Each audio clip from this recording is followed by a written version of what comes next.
Welcome to episode number 2 of Practitioners and Priorities Perspectives on the Secretary's Priorities from the Field. And my name is Dr. Marina Badillo Diaz, and I'm here to welcome you all to our episode and introduce our lovely panel. But first, I'm really excited to share that I am one of the staff, the school's ambassador fellows from Cohort 15, along with my colleagues here who are also on the call. But also prior to this role, working at the department, I also come from New Visions for Public Schools, supporting in their social emotional learning department. And prior to that, I've been a school social worker and a counseling director as well at a transfer charter high school in New York City.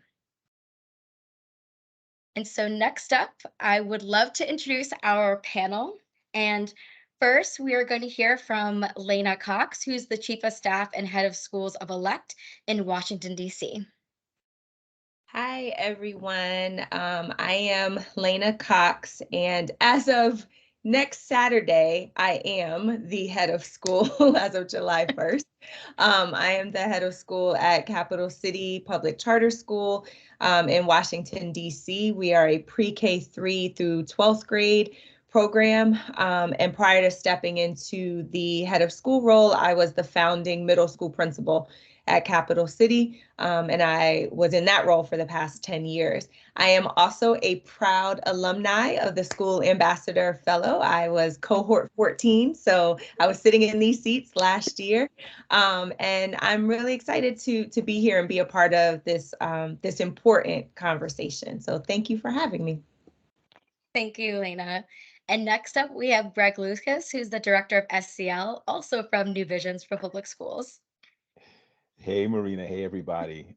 It's good to be here. Like Marina said, I am Greg, coming from New Vision for Public Schools in New York City. So I provide oversight and professional development to a network of schools across New York City. In addition to my role at New Visions, I also serve as an equity coach for the Deeper Learning Fellowship with Big Picture Learning and International Schools Network. And I'm also the founder of Joy Roots Educational Consulting, and I'm just really happy to be here. Thank you, Greg. And next, we have my colleague who's also a staff 15 member, Dr. Malika Newman, who's Thank from you. SELPA in California. Yes, I am from the West Coast, so giving a little sunshine from California. I work at the SELPA as a program specialist, and SELPA, for those of you who are not aware, stands for Special Education Local Plan Area. And basically, we support 5 districts with compliance, making sure that we're supporting students with special needs and their families. Prior to that, I was a special educator for 20 years. I'm very excited and proud of that. And I was also a instructional aide. So it's very exciting to really be able to say that I started as an aide and then from there became a teacher and then from there became an administrator and a doctor. I love special education. It is my passion. It is my joy and my honor to be a part of this community. And I look forward to sharing today and working with you other professionals. So thank you for having me.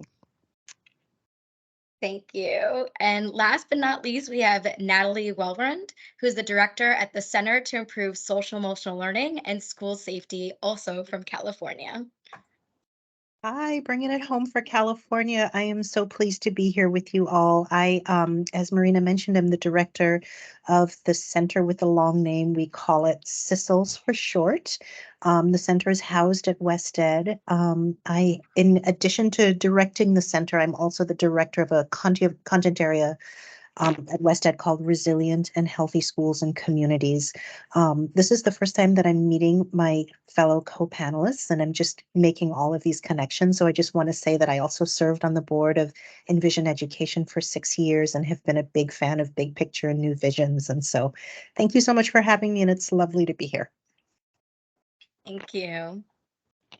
And so to ground us, next, we're going to be talking about our objectives for our session today. And so our key overviews is that we want to gain key insights on the application and the impact of the Secretary's supplemental priorities of Priority 1 and Priority 4 through a rich and engaging discussion amongst our education stakeholder panel. We also are hoping that we all leave with valuable ideas and strategies and best practices for social emotional learning and academic interventions to improve learning environments for all diverse learners.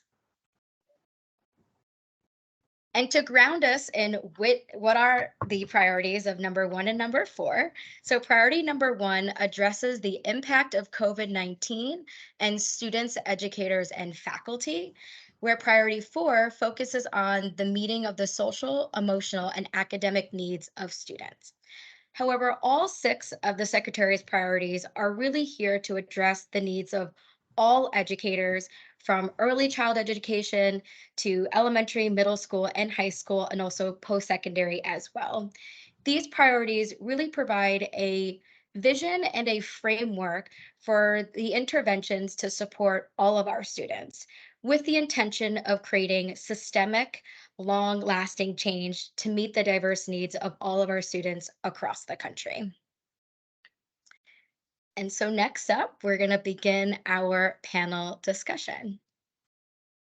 And so, our first question is for Natalie. In your work that you're doing at your organization, what are some of the residual academic impacts of COVID-19 on the students in the communities that your organization is serving?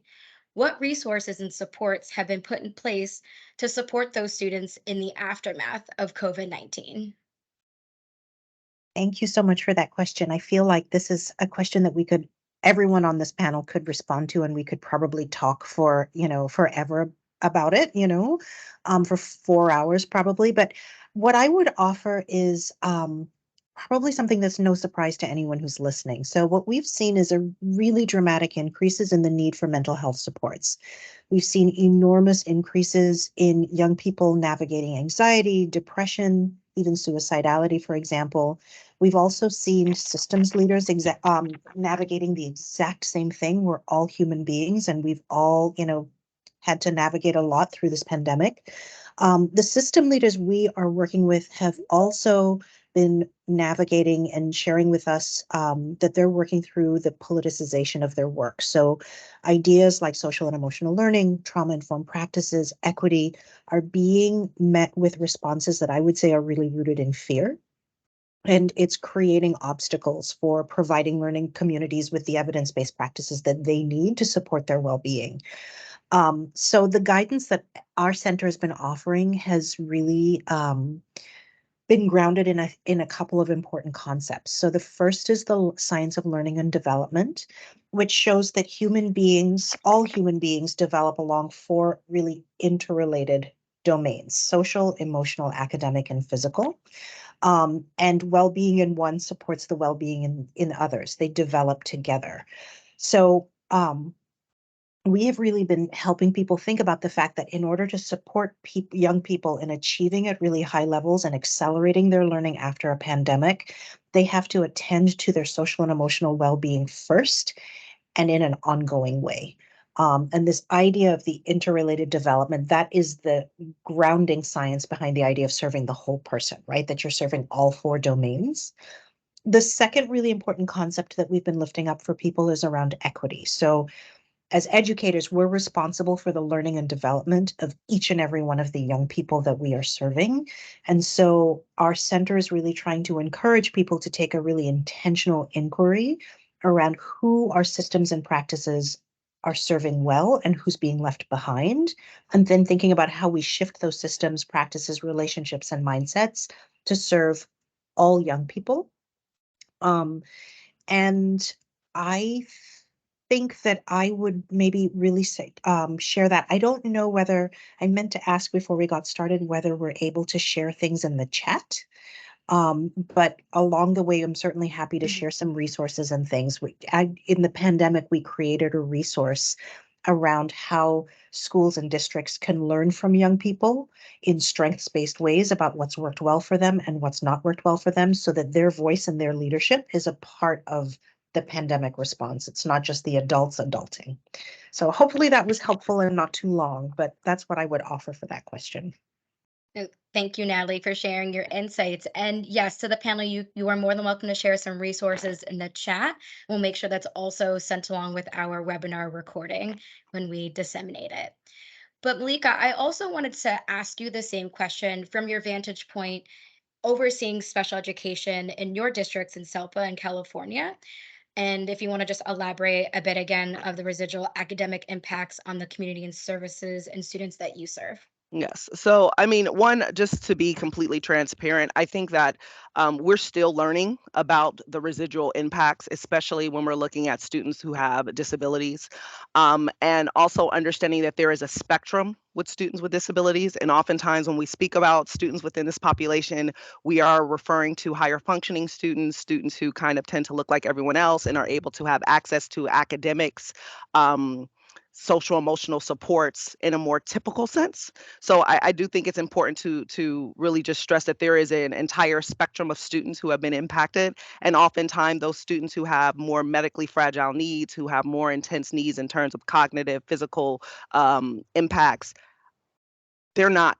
We're still we still haven't met the mark in meeting those needs. So I just want to start off with that. And I also want to just really stress that we have always had issues in terms of supporting our students with disabilities, right? So when you think about COVID-19 and the pandemic, everything has just been exaggerated. You know, we are dealing with learning loss that has now just continued to decrease, whether it be around academics, math, and English, whether it be around socialization. A lot of our students really benefit from being with their typical peers. So having a lack of interaction, having a lack of being able to really develop those kind of functional skills has had an impact. But again, to the degree, still developing. What I will say is we have found that when you're looking at transition skills, so specifically teaching students skills that are going to help them in the workforce or going into college or potentially any type of higher education or even extended learning, those students who are 18 to 22, heavily impacted, right? Because they've missed out on learning. When we think about our young babies who are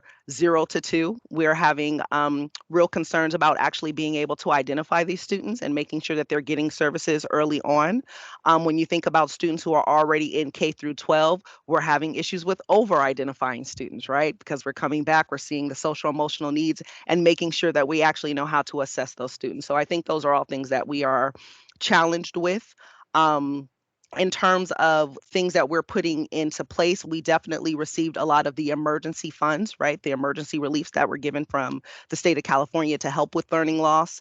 A lot of our districts did a lot of incredible things in terms of, you know, extended ESY, summer school, being able to put in different workshops to help students get more access to supports.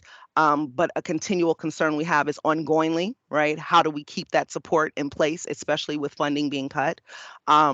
So those are just conversations that we are continually in. And now that we've come back from COVID, they're intensified, to be quite honest. And I think that the key thing in terms of best practice is continuing to have those conversations. Many of our districts are really working on partnering up with community resources because again, we're stretched right at the school sites, building our relationships with parents, making sure that we're continually trying to have dialogue about what is needed and how can we come in and be supportive. So it's a development, but we're committed to again meeting the needs of all our students. Thank you, Malika. And then, Lena, is there anything that you wanted to add just from your work at the head of schools in DC? I mean, so Malika and Natalie said all the things. Like I was sitting here looking at my notes and I was like, okay, well, they've already said it. But so I'll just kind of round it up because those Yeah. were all the things that I had Yeah. that I had written down. Definitely the piece around Dr. Pamela Cantor's work and the science of learning development and really thinking about what we learned about how our children learn during COVID. I think that that was like we really have this opportunity, like really need to leverage the opportunity to do things differently.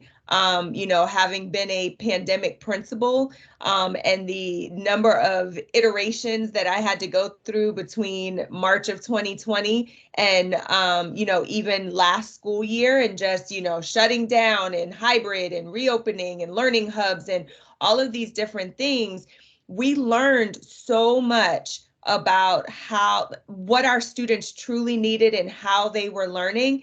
And it was such a time of watching our teachers and our administrators be really innovative. And so it is, you know, as we think about the negative residual effects, we also have to really think about the impact and the residual impact that isn't only negative, that we need to be pulling from some of that innovation and all of the work that we put into, because while school buildings were closed, we never stopped educating children during that pandemic and through all of the craziness of it, right? And so how do we really think about some of the innovative ways and the things that we were learning?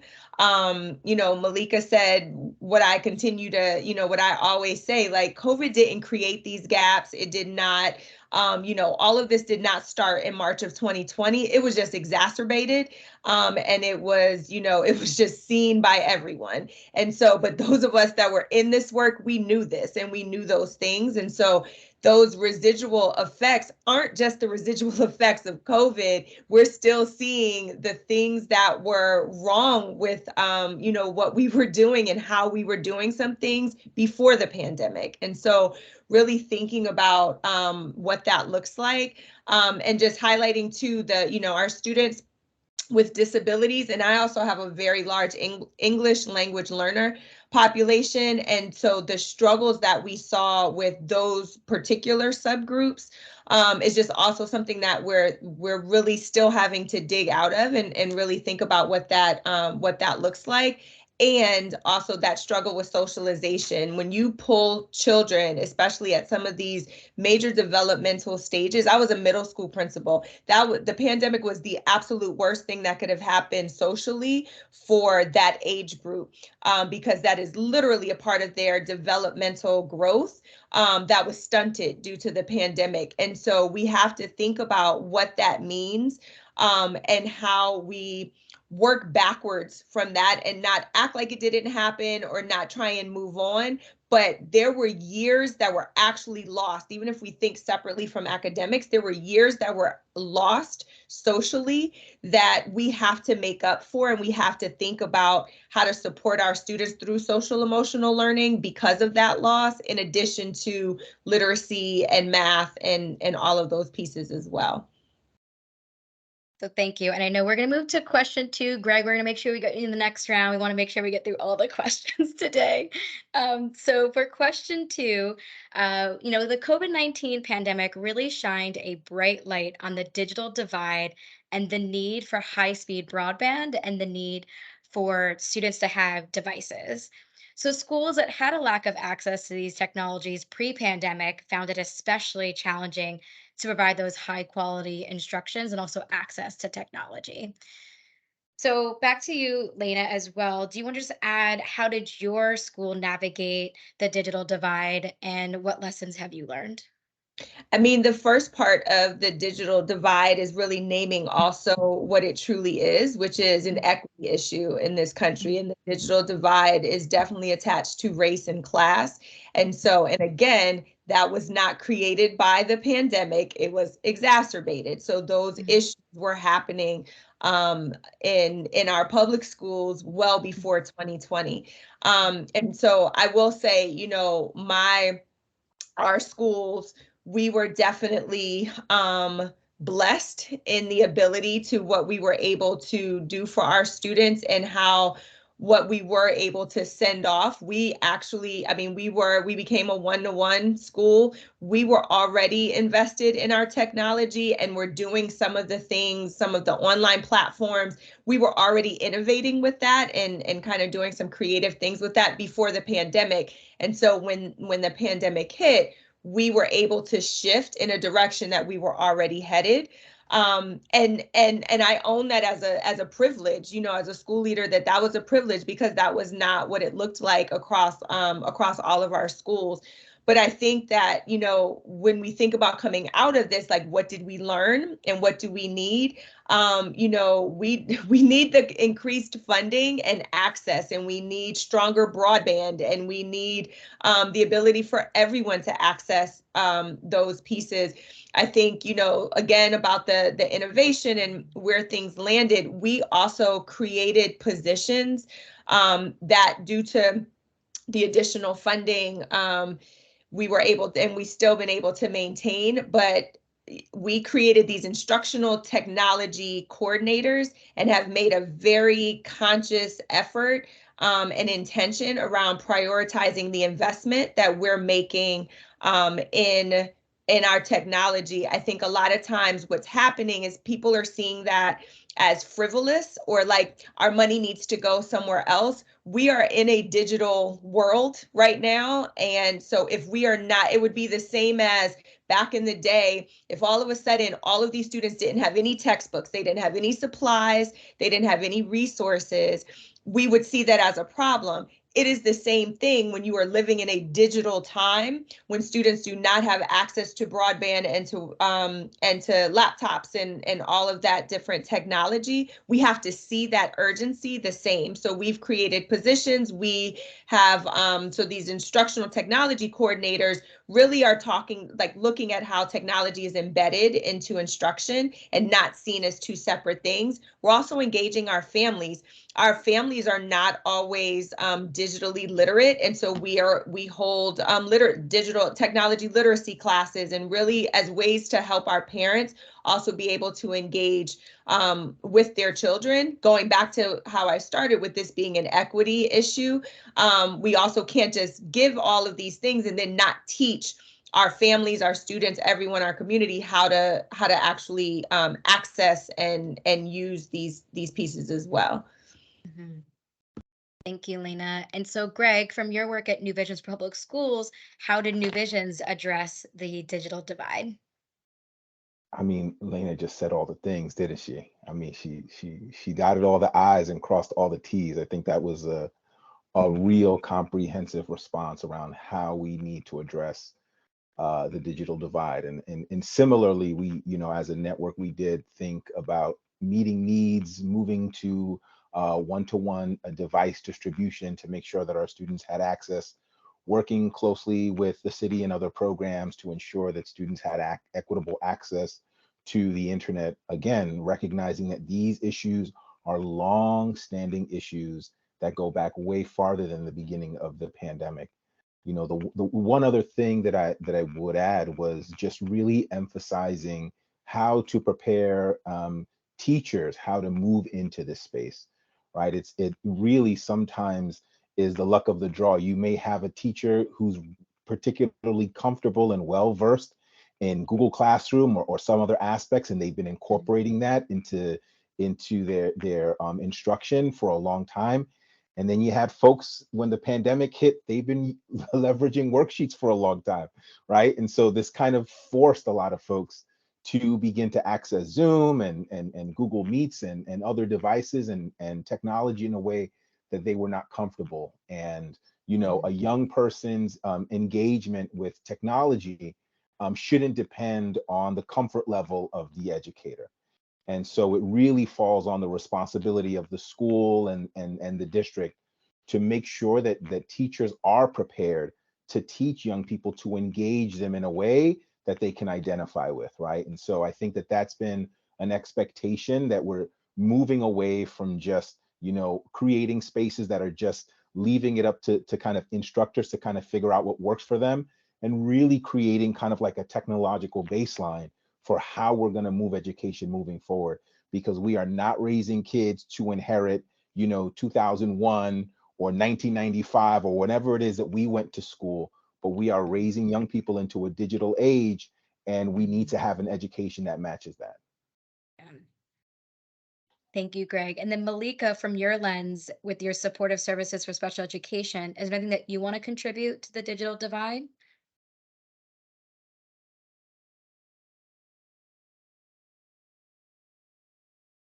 You may be on mute, Malika. Thanks. Sorry. So when we're looking at digital divide, when you're coming from special ed, we're not only looking at it in terms of a student having access to the curriculum or what the teacher is teaching, but also as a form of communication, right? A lot of our students need devices to be able to communicate. And so one of the things that we're looking at is we're looking at educating our staff on low tech devices. And so, for example, you may see some students who communicate through the use of their eyes. So they have to actually have a vision board, or they have to, when you're actually accessing a device, you have to be able to hold your sight on an image for a specific amount of time so that you can actually like make the computer know, oh, I'm looking and I'm trying to communicate here, right? So one of the things that we're doing is making sure that our teachers are trained on low tech devices. Do you know how to kind of create a vision board where students are able to make choices in the classroom and advocate for themselves and communicate if they are particularly nonverbal, right? Or don't have the same speech as everyone else, even if they don't have access to a high tech device yet. So that's one thing that I would say we're really working on within our districts, is making sure that educators are not only clear about using devices so that they can make access to all, typical students traditionally, but those students that again have more impacted needs, are you aware of how to help them build their skill set, right? So that they can actually access these devices, in a sense of, you can set a laptop in front of a student, but if a student doesn't have, speech to text, if a student has limitations with their physical ability to touch or tap on something, then it's just a laptop sitting in front of them too, right? So it's also Mhm. really making sure that once we get all these devices, are we clear about how we set up classrooms? Do we just have the typical alphabet, or are we also looking at the fact that you may have a PEC system, picture exchange communication, for some students who read using pictures versus letters? And are you also making those images just as readily available so that it becomes a natural, part of that day, and the student is seeing their form of communication throughout, right? So it's having those kind of, taking it to the next level of, now that we've got access to communication, which is wonderful, how are we ensuring that every single student that's on our campus, right, is also going to be able to not only have access to this, but independently use it, right? And thinking about, Mhm. where's their life going to go? How are they going to have access? So I would say that that's kind of just from that special ed, looking at that low tech and making sure that we're building from the ground up. So there's Mhm. no student in your classroom or in your educational environment who doesn't have a way to communicate, whether that be Mhm. through objects, whether that be through the most high tech communication. And as adults, if we know that we have students who don't communicate like everyone else, and we see them sitting in a corner, or we're not accepting them into our programs because we don't know how to deal with them, are we also, when we're having these conversations about access, looking at how do we make sure that all of our students who don't communicate like the typical individual have a way to self advocate, to be heard, to build on their communication skills, whatever it looks like. Thank you for Malika for raising those really important points on inclusivity. Okay. And so for our next question, we're going to be grounded in mental health for students. So the research is clear on the growing concerns of mental health post COVID-19. And so, Greg, we wanted to ask you from your work that you're doing at New Visions, on what are some of the key approaches that the schools are following to address student mental health and also the mental health and well-being of teachers in the district? Yeah, well, I think we should probably start from a place of clarification, because I think that while a lot of educators are understanding the value of emphasizing mental health and understanding the importance of social and emotional learning, that in a lot of educational spaces the two are being conflated. And social emotional learning and mental health are not the same. If I were to teach you about healthy cooking skills and a balanced diet, those types and healthy nutrition, those would all be incredibly helpful things for you to learn and to grow, but it wouldn't be sufficient to help you with an eating disorder. And so in the same way, we can't conflate these two things. That social emotional learning can be incredibly helpful in helping folks identify some challenges and even advocate for themselves around things that they may need a greater level of care, but the two are not the same. And we're still operating in a space where oftentimes the two are being treated as the same. The other thing I want to make sure that we're identifying is that SEL is also not a form of triage. And I know that as schools were coming back into in-person learning, there was an emphasis on understanding what young people are going through. And there was sometimes a tendency to kind of like front load the school experience with like lots of care on the front end. And then what we saw was a slow, it slowly dissipated over the course of the year as we began to kind of like revert to normal and like focus on academic outcomes without recognizing how focusing on student well-being actually is focusing on academic outcomes. And so we want to understand that, when we think about SEL as a form of triage, as this kind of like episodic response, then we are really not understanding how SEL is important in the overall long-term development for students and adults, right? And so those are just kind of like two things that I think we need to spend more time like really kind of like demystifying and kind of like pushing back against this idea, right? But one of the things that were incredibly important as we began to kind of like open up schools and began to address the needs of our young people was to begin to find authentic ways to have touch points with individual students, right? And so, you know, sometimes depending on the ratio of adults to children in the building, that could pose challenges. Sometimes, you know, some of that type of intervention is limited to students who are mandated for counseling. But we knew that all the kids in the building really needed like individualized supports. And so one of the things that a lot of our schools in our district began to do is really emphasize, you know, how do we create systems where we're making sure that every single young person has a touch point with an adult. And so one of the things that we had launched early on were these one-on-one empathy interviews, and we trained our staff on how to conduct empathy interviews, because adults need training in this work, right? And so the idea with an empathy interview was you're not going in there to solve a young person's problem. You're not there to give them necessarily advice. You're not there to kind of like judge their particular set of circumstances, but you are there to listen and listen deeply, right? And so what that does is it can help you to humanize and better understand the complexities of the lives of the young people that are sitting in front of you, so that you see them as more than just maybe a behavior that you're seeing that you want to curtail, but that you're beginning to understand them in the fullness of their identity, and then creating space for them to be able to be there as a full person, as a full human with a full range of emotional experiences. Oftentimes what we see in school is young people are not given permission to have a full range of emotion, right? Because there's really no place for it in school. Somebody's feeling depressed in school, a teacher or a counselor with the best of intentions is trying to cheer them up and say, don't worry, look on the bright side, you know, and begin to kind of like usher them through this moment, this emotional space. But one of the healthiest things that a young person can do is to really experience that sadness, to really experience that grief, to really experience that loss, and be allowed to be fully human. And so when we rush them through that, what we're doing is we're really taking a piece of their humanity in that space. And we're really telling them that when you show up to school, you can show up to learn, but you can't show up to be fully human like everyone else. And so part of the work that we did with some of the educators is really helping them to understand what it looked like to lead with empathy in classroom spaces and school spaces. How do we look at how do we address empathy within the context of school discipline?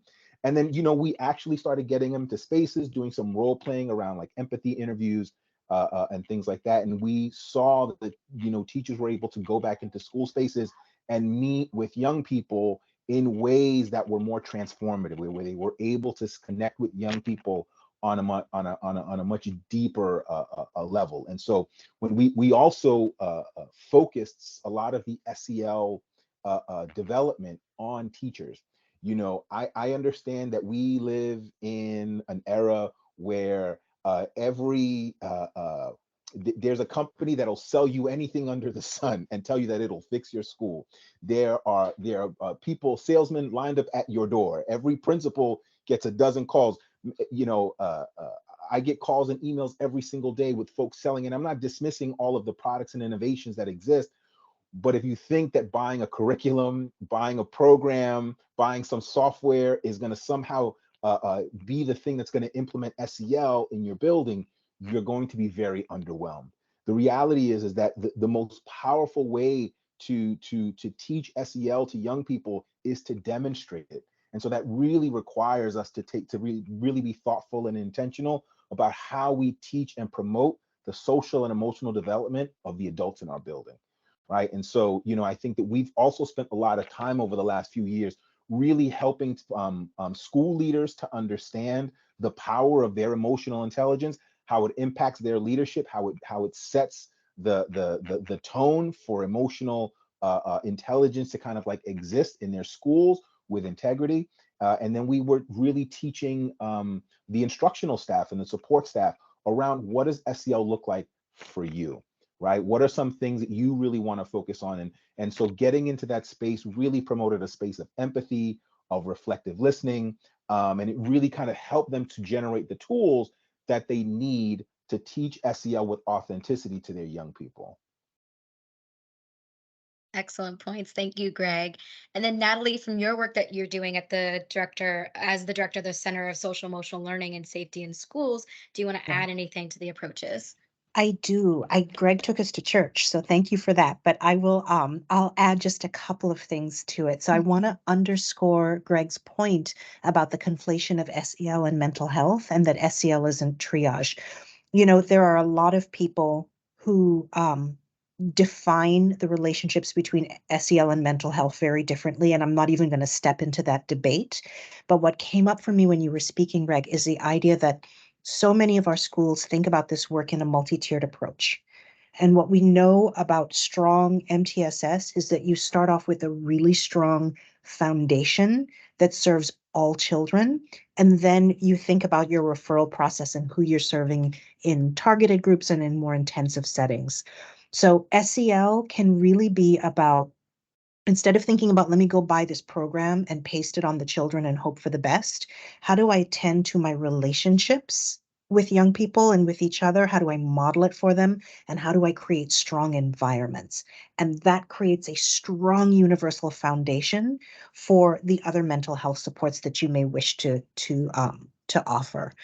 And then just in terms of the question of like, what are some key approaches that we're seeing?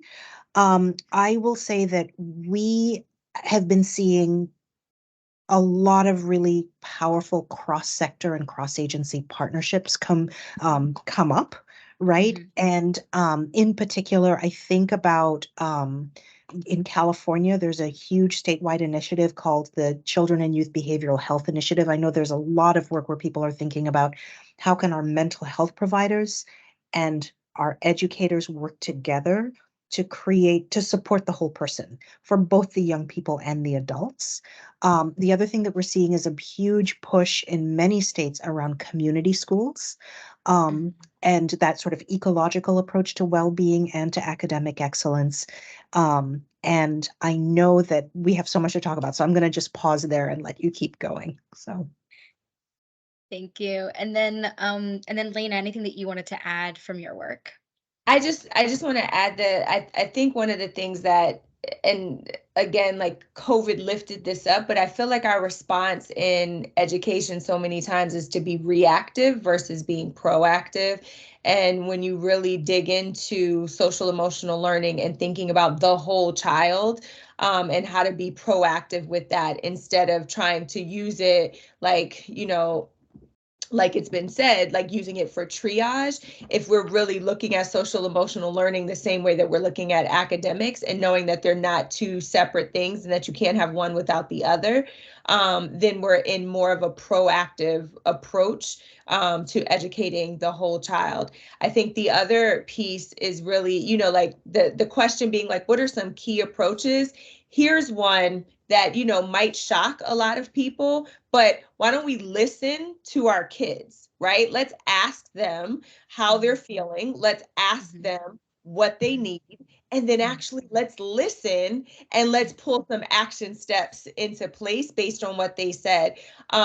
Greg, we do empathy interviews as well. That's why I was over here snapping with that. And we do them with families too, because it's also really interesting to hear as our first conversations with parents when we're meeting students and they're going to like their crew, their advisory, talking to parents about who your child is. We are honored to be able to have your child for 7 hours a day. Talk to us about who your child is so that we hear that directly from the people who are raising them. And so like listening to our kids and work and building our schools around the people that we're serving, which are our children, like that is something that I feel like we're missing. We're not having those conversations.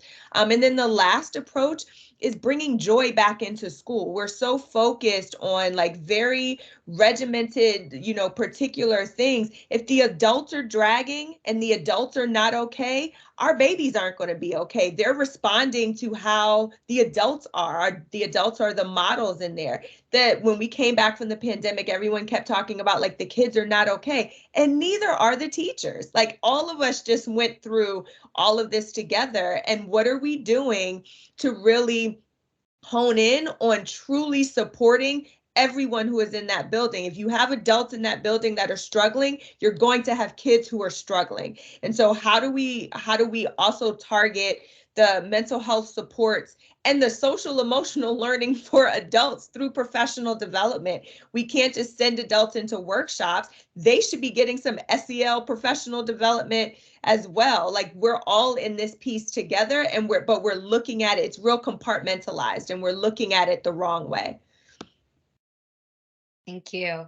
And so, next up, we're going to be discussing now that we're seeing a growing body of evidence that SEL, which each of you has sort of mentioned throughout our discussion, can really lead to the overall development of students, and integrating SEL into instruction could have a real positive impact on the students' social, emotional, academic growth. But we also know that teachers need access to the resources that support effective instructional practices. So, Malika, how are your schools and districts ensuring that educators do have those tools and resources necessary to support student social emotional learning in your setting? What are some of those practices that can be replicated? So I would say we're doing it one day at a time. One step Mhm. at a time. We don't have that all figured out, and I'm going to be very transparent about that. Um, One of the things that I would say is just before we get to the actual instruction, I think that it is important, and what we've been working at doing with teachers is really breaking down what SEL is. We have a habit in education in general to just throw terms around, and then it becomes like the new norm. And many of the teachers I work with don't necessarily know what are the components of SEL. Like, do you know that you're working on self-awareness with students? Do you know that you're working on, relationship skills? So one, really being explicit about what SEL looks like so that our educators actually have a pinpoint of what they should be working on. The other thing that I will say, especially when dealing with special education, is we have had an increase in social workers as well as, you know, um, what am I trying to say? Counselors to support our students, especially students who have been identified with having emotional disturbance.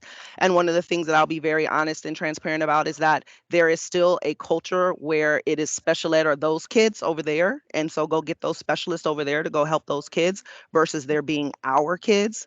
And so really, and then also being honest about we have a lot of mental health professionals who are coming into schools who have come from private practices and have not necessarily worked in schools before. And there's a completely different culture. So, one of the things that we're also looking at is how do we start to bridge that gap and start to have people speaking the same language who all have the intention of helping our students, but don't necessarily look at it through the same lens, right? So making sure that we're clear about now that you have social workers on campus or we have additional counselors who are here to support students, what does that role look like? And having a dialogue between the teachers and those professionals of how do we support each other? How do we build with one another? Because again, I hear a lot about what teachers need to do. I was a teacher for 20 years, and the reality is a lot of teachers don't know and they're not being taught. And it sounds good to talk about what the higher ups should be doing, but being a administrator now at the SELPA level, I'll tell you there's a lot of leadership that don't necessarily know either. So how are we having explicit conversations around what that looks like? And then lastly, I think one of the approaches that we're taking is really kind of stepping off on this idea that teachers have to learn something new or another skill and really helping build their confidence in you're already doing something called universal design of learning, correct? Because we do that all the time in special education. Let's talk about how social emotional learning is actually aligned with the universal design of learning. So when we're talking about, for example, self-awareness in our students, let's look at, so what are the ways that you have in your instruction built for students to be able to advocate for themselves, and what are the different ways that they can communicate and say that, right? And really giving teachers that encouragement of, with this universal design of learning and the fact that you're clearer now about what SEL looks like, you are doing a good job. And now let's talk about how can we increase that and go deeper or wider with that versus this kind of dumping that there's something else you need to do, there's something else somewhere else you need to go, someone else you need to be. And again, not taking away from everyone needs to have growth, but people are people. And as you guys have eloquently stated, adults are having things too. So imagine if you're coming from this place where It's never enough. I'm not enough. And I need to do something else. And I need to manage something else. Oftentimes from people, with the most respect, because I'm dealing with it too, balancing it as an admin, who are popping in my classroom, not standing shoulder to shoulder with me. When stuff is popping off, I'm in here by myself, right? Like, how do we start to rebuild the confidence of our teachers and actually have them see all the things they're already doing right and how they can continue to build on that? So those are three different things that I would say, with all honesty, we're really working on making sure they have the tools. One, it's not something else you got to do. It's not something new. Right? You have the skill sets. How do you build on it? Let's really talk about these resources now that we have these new people on your campus who don't necessarily have the same background with you. And how do we have you guys have a dialogue and be able to talk and communicate and really understand how you can, be in each other's lanes, or sometimes you're in your lane and they're in theirs, but we can still work together and collaborate. Mhm. Thank you, Malika. And then Greg, is there anything that you'd like to add? I mean, not much after what Malika just said. Well, I think what Malika said is just, it is so grounded and rooted in real. So whoever is watching this, right? Like what Malika just said is so grounded and rooted in what is actually needed in schools right now. I know that there is a lot of resources floating in the universe, but the reality of practicing empathy around what our teachers are experiencing is so incredibly important. I'm just going to be very honest, right? Like, I work at the district level. I'm in schools a lot, but I'm going to be very honest. Some days I don't have to go to a school. Some days I don't even have to go to the office, and it's a privilege that I carry, right? And I recognize that the entire world kind of innovated post COVID, and a lot of people, the way they do their work looks very different, except for education. Teachers were left behind in that innovation, right? And so they're seeing an entire generation now have hybrid schedules, work fully remote, right? And they are still figuring out how to get their kids to school, then how to get to their classes on time, and then how to get out of there and run and pick up. And so there's a reality there, that their life has not shifted, while the rest of civilization around them has kind of like innovated away from that. And I think that we don't necessarily do a good enough job of acknowledging the realities and the weights that our teachers carry. And then so sometimes, as somebody who goes to schools a lot, the last thing that they want to hear someone tell them, especially from the district, if they get another workshop on self-care, they're going to lose it. They're like, please, please don't tell me to drink more water and take more walks. And then like you dehumanize me in terms of the way that I'm supposed to like do this work.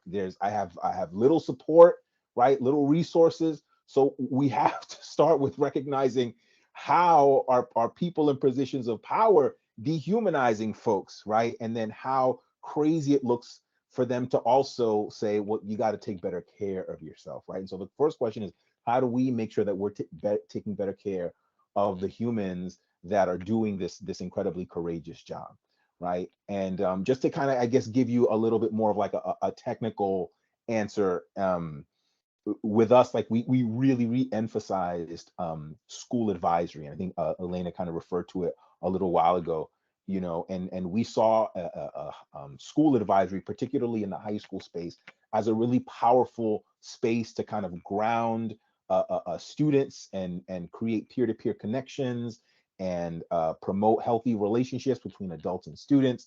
But a lot of teachers, maybe we were returning to advisory for the first time, or some schools had never even facilitated advisory in the past, and so there was some reluctance for some teachers. Did it feel like more work? Are administrators going to recognize the fact that they're now leading advisory on top of the coursework that they have? And so, we took a lot of time to emphasize like really authentic professional learning around how do we facilitate advisory, and really kind of like co-constructing curricular resources and lesson planning resources with educators, so that at the end of the day that they had something really valuable. I remember when I worked in schools, nothing felt more demoralizing than having a cookie cutter resource in front of me when I knew it simply would not work with my students, right? And I remember having these thick advisory books, and I would open it up and say, today's advisory, you need, 30 jars of Skittles. I'm like, I'm in a high school in the middle of Brownsville, Brooklyn.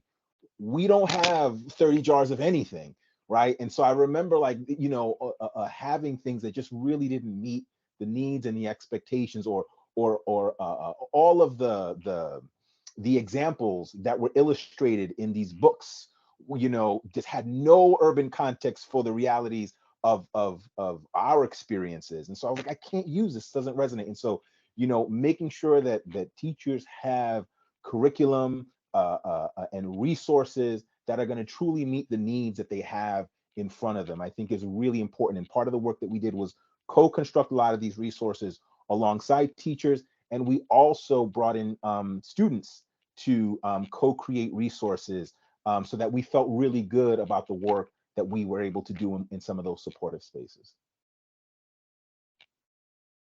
So we have just been having such an amazing discussion. We do want to hold some space for our amazing audience. We have some couple people here that are on the webinar. We want to give an opportunity for those audience member to drop a question in the chat for our amazing, amazing panel. And I'm going to drop it over and kick it over to my colleague, Donna, who's going to be facilitating and supporting with the Q&A of our panel with the chat discussion.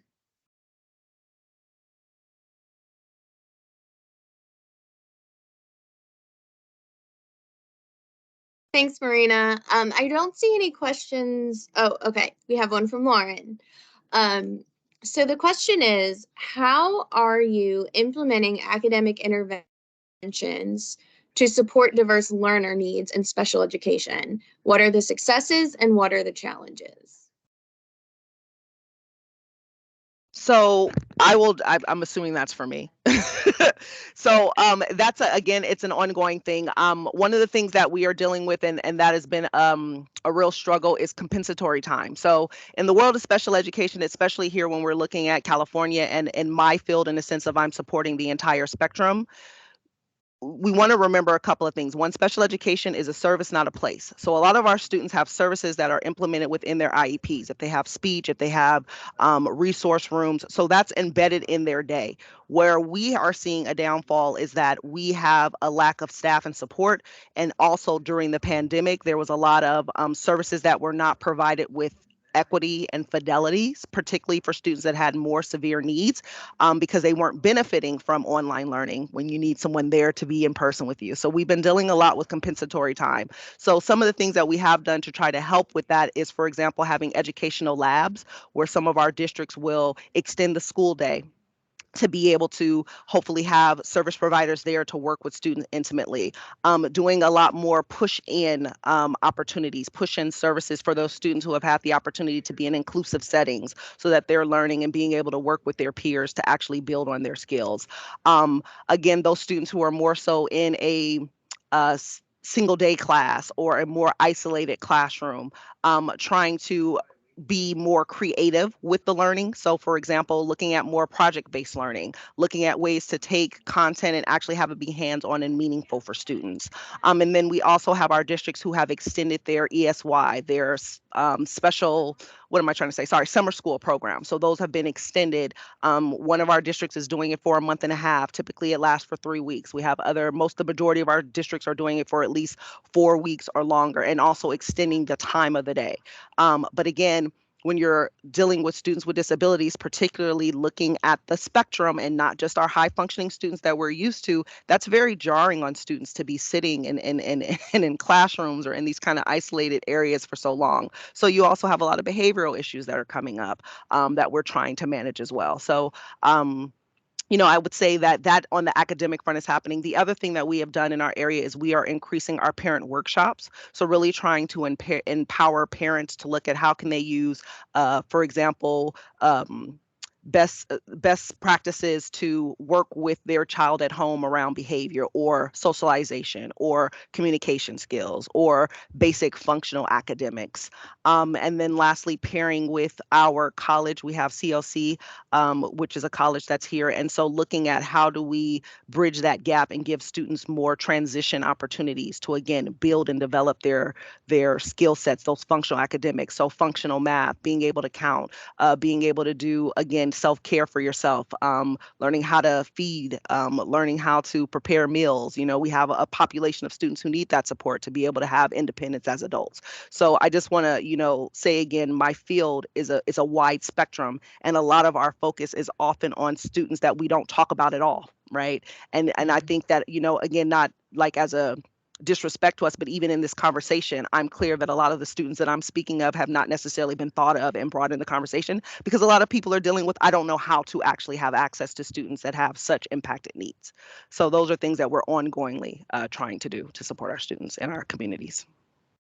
I just want to add, because even what Malika just said, which is so important to me. So while Malika is a director of, and I don't want to say the wrong title, but I know that you specialize specifically in special education programming. I think it's also important so that, as an executive director and head of school, it's also my job. While I'm not, the special education director, those are all my students. And so that is something that I feel like schools also have to think about in building out that pipeline. And so one of the things that we've been doing, we are a full inclusion school. So we are completely, all of our classes are co-taught. We invested in the co-teaching model and increased our staffing so that every classroom has 2 teachers in it. And what we really want to be able to see, and what would be great for us to also see other schools doing, is this concept that it's not a general education teacher and a special education teacher, but that everyone is a teacher, and you need to be trained as such. And so we need to also be thinking about what our teacher prep programs and what our pipeline programs look like. And so here in DC, we have programs where our teachers can be our gen ed teachers. We are able to take our dedicated aides on a pipeline path to be certified in special education. So we're trying to increase the bandwidth of all of our teachers so that all of that weight just doesn't live with just the originally certified teachers, but all teachers need to be teachers of students with disabilities. And so when we think about how to implement academic interventions and how we're supporting diverse learners, we need to diversify how teachers are being trained and ensure that, and yes, there are some levels of students with disabilities that, need very specific training. I'm not putting that aside, but in the general sense of how we look at all of our students, we need to be thinking about how our teacher ed programs and how we are building out that pipeline to ensure that all teachers are certified in special education and are able to service every student that comes through the doors of the building. Well, I just want to thank this panel. You all have been just phenomenal. So I just want to say thank you. Thank you for sharing your expertise, your experiences, and really bringing the Secretary's priority to life. And just want to put our final plug. This was our 2nd episode, and you certainly raised the bar. So we have our final one next week, next Wednesday, June 28th. We're going to be focusing on priority 5 and priority 6. Priority 5 will be focusing on increasing access to post-secondary education, while priority number 6 will be strengthening cross-agency coordination. We're going to have another amazing panel. But again, if you want to register, the QR code is there. And thank you again so much. You've all been such an incredible panel. Thank you for your time.